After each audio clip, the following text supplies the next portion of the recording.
Today in this lecture we'll discuss about the production possibility curve as I have discussed it in the last lecture, but we'll elaborate it more in this lecture and we'll discuss about the difference points on PPC and the shift and rotation of PPC curve.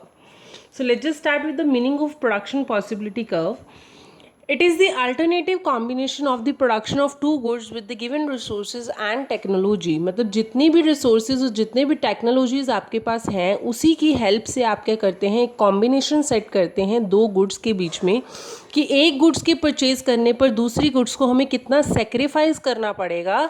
तो हम ये क्या करते हैं, ये हम एक combination set करते हैं, उसके हिसाब से हम क्या करते हैं, प्रोडक्शन करते हैं दो गुड्स की, है ना. तो इसको हम क्या बोलते हैं, it is also known as the production possibility frontier. Production possibility frontier भी बोला जाता है इसको, और ट्रांसफॉर्मेशन कर्व भी बोला जाता है. As in my last lecture I have discuss about the combination of wheat and apple. अगर आपने वो लेक्चर नहीं पढ़ा है तो पहले वो लेक्चर को ध्यान से सुने, फिर ही आप इस लेक्चर को पढ़ें, अदरवाइज आपको समझ में नहीं आएगा. Now let's just talk about the assumption. Assumptions के अंदर क्या होता है कि देखो, जैसे हमारा प्राइस जैसे है इंक्रीज़ हो रहा है, प्राइस इंक्रीज़ होगा तो हम उसकी क्वांटिटी को भी क्या कर देंगे, क्वांटिटी को डिक्रीज़ कर देंगे. इसके अंदर एक नेगेटिव रिलेशन होता है. अगर प्राइस किसी भी प्रोडक्ट का प्राइस अगर इंक्रीज़ हो जाएगा तो लोग उसकी क्वांटिटी को कम परचेज़ करना शुरू कर देंगे. जैसे कि इस पेन का एग्जांपल ले लेते हैं कि अगर ये पेन 10 रुपये का मिल रहा है तो मैं इसकी क्वांटिटी क्या है, 5 पेन खरीद लूँगी. लेकिन अगर यही पेन मुझे 20 रुपीज़ में पड़ेगा या 15 रुपीज़ में पड़ेगा तो मैं उसे 5 पेन ना खरीद कर मैं क्या करूँगी, 3 या 4 पेन खरीदूंगी, है ना. तो जैसे ही इसके प्राइस के अंदर चेंज आया, जैसे ही इसका प्राइस बढ़ा, मैंने मेरी जो डिमांड है वो भी क्या कर दी, कम कर दी. मैंने उसे बाय करना कम कर दिया. Now let's just talk about the assumption here. Assumption के अंदर मतलब क्या होता है कि जैसे अभी प्राइस के अंदर चेंज आया तो हमें पता है कि प्राइस के अंदर जो चेंज आ रहा है वो सडनली तो नहीं आएगा, है ना. उसमें वो कुछ टाइम तो लेगा प्राइस के अंदर चेंज होने के अंदर. मान लो कि अगर प्राइस इंक्रीज हो रहा है तो एकदम से तो इसकी प्रोडक्शन मतलब इसका जो डिमांड है वो कम नहीं हो जाएगा. लोग इसे अभी भी खरीदेंगे, लेकिन जैसे ही उन्हें पता चलेगा कि प्राइस के अंदर चेंज आ गया तो वहाँ पर उनकी जो क्वांटिटी की डिमांड है वो क्या हो जाएगी, कम हो जाएगी. तो उस चीज़ के लिए हम क्या करते हैं, अजम्पशंस करते हैं. इकोनॉमिक्स के अंदर हम अज्यूम करके चलते हैं कि जो हमारे रिसोर्सेज हैं वो क्या होंगे, रिसोर्सेज हमारे गिवन हैं. अब देखो, हमने अपने इसी डेफिनेशन के अंदर हमने पढ़ा था कि गिवन रिसोर्सेज मतलब गिवन रिसोर्सेज में ही हम क्या करते हैं, दो कॉम्बिनेशन सेट करते हैं. तो इसका असम्पशन का पहला पॉइंट क्या है, रिसोर्सेज आर गिवन. हम ये एज्यूम करके चलते हैं कि हमारे जो रिसोर्सेज हैं वो हमें मिल चुके हैं. Technology must be constant. Technology में कोई चेंज नहीं आएगा, क्योंकि अगर टेक्नोलॉजी में चेंज आता है तो हमारी प्रोडक्शन के अंदर भी चेंज आ जाएगा. Third is the alternative consumption of two goods. हम सिर्फ दो ही गुड्स को क्या करते हैं, दो ही गुड्स की हम प्रोडक्शन को शो करते हैं ऑन दी पीपीसी कर्व. तो हम यहाँ पर ये मानकर चलते हैं कि हमारे सिर्फ दो ही गुड्स हैं जिसको हम क्या कर रहे हैं, कंपेयर कर रहे हैं. तो this is the production possibility curve. ये हमेशा कनकेव टू ओरिजिन होता है. क्योंकि हम कनकेव टू ओरिजिन क्यों होता है, क्योंकि अगर हमें एक प्रोडक्ट के मतलब एक प्रोडक्ट की प्रोडक्शन को अगर हमें इंक्रीज करना है तो हमें दूसरे प्रोडक्ट को क्या करना पड़ेगा, सेक्रीफाइस करना पड़ेगा. ऐसा नहीं है कि हम इसकी भी प्रोडक्शन को इंक्रीज कर सकते हैं और इसकी भी प्रोडक्शन को इंक्रीज करते हैं. इसलिए ये कनकेव टू ओरिजिन होता है. ठीक है. Okay, so now let's just talk about the different points on PPC curve. Production possibility curve के ऊपर जो डिफरेंट पॉइंट्स मेंशन किए गए हैं उनका मतलब क्या है. देखो यहाँ पर क्या है कि मैंने एक कर्व बनाई है. इस कर्व के ऊपर मैंने कुछ पॉइंट्स लिखे हैं, A B C D E and F. अब देखिए यहाँ पर इन पॉइंट्स का मतलब क्या है. यहाँ पर जो ए बी डी एफ जो पॉइंट हैं ये सारे क्या हैं, उस कर्व के ऊपर ही हैं. अगर कोई भी पॉइंट इस कर्व के ऊपर आता है, it means it is showing the fuller utilisation of resources. यहाँ पर जो रिसोर्सेज हैं हमारे, उनका फुलर यूटिलाइजेशन हुआ है, उनके अंदर कोई वेस्टेज नहीं हुई. अब ये पॉइंट सी जो है ये क्या है, कर्व के अंदर शो हो रहा है, हमें कर्व के अंदर है ये. तो it means the point C showing the under utilisation of resources. मतलब यहाँ पर जो रिसोर्सेज का अंडर यूटिलाइजेशन हुआ है. एंड पॉइंट ई क्या है, हमारी कर्व से बिल्कुल बाहर है. मतलब कि अब ये क्या है, पॉइंट ई जो हमें शो कर रहा है, क्या शो कर रहा है, नॉन फिजिबल रिसोर्सेज और बियॉन्ड द कैपेसिटी रिसोर्सेज को शो कर रहा है.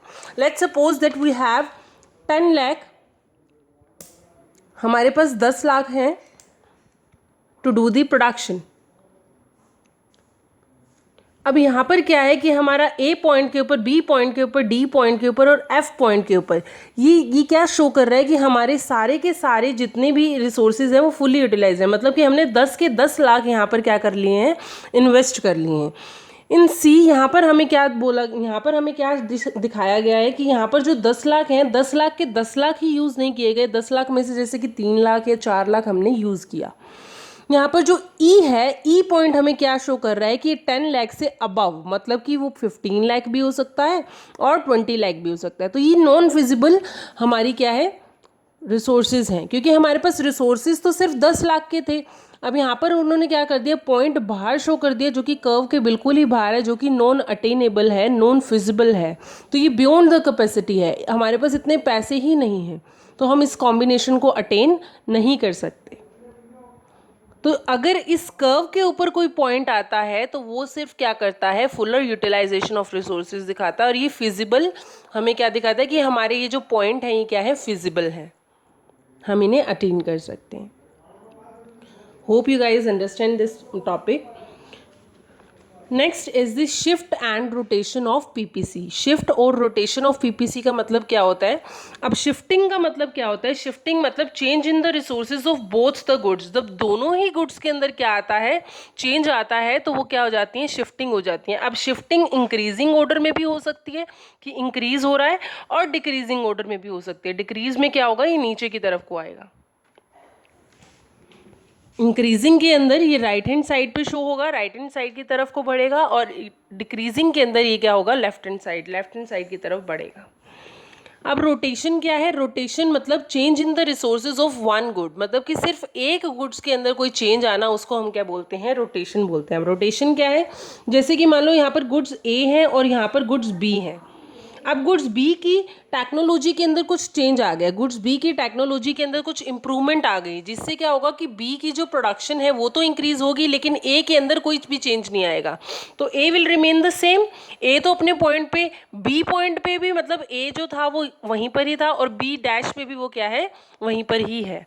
तो मतलब यहाँ पर क्या है, जो चेंज आएगा वो सिर्फ बी के ही प्रोडक्शन के अंदर आएगा। अब अगर ए के प्रोडक्शन के अंदर चेंज आना, मान लो कि ए की अगर टेक्नोलॉजी के अंदर कुछ चेंज आ जाता है, तब उसका जो प्रोडक्शन पॉसिबिलिटी कर्व है वो किस तरह से बनेगा, तब हम सिर्फ ए की प्रोडक्शन को इंक्रीज कर देंगे और बी की production same as it is ही रहेगी, इस तरह से।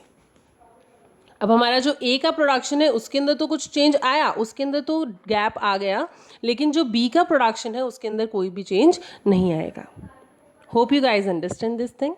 तो अगर आपकी क्या है, रिसोर्सेज, आपकी जो टेक्नोलॉजी जो है, अगर उसमें कोई चेंज आता है सिर्फ एक गुड्स के अंदर, तब तो हमारी क्या होती है, रोटेशन होती है। और अगर क्या हो रहा है कि दोनों ही गुड्स के अंदर कुछ ना कुछ चेंज आ रहा है, तब वो क्या होती है, शिफ्टिंग होती है। अब शिफ्टिंग दो तरीके से होगी, डिक्रीजिंग ऑर्डर में भी और इंक्रीजिंग ऑर्डर में भी।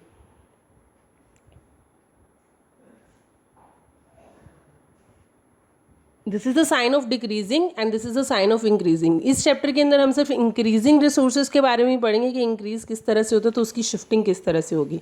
तो जब भी शिफ्टिंग होगी तो वो दो गुड्स के साथ होगी, और जब भी रोटेशन होगी तो वो सिर्फ एक गुड्स के साथ होगी। And will discuss more about this thing in the next lecture. Thank you so much.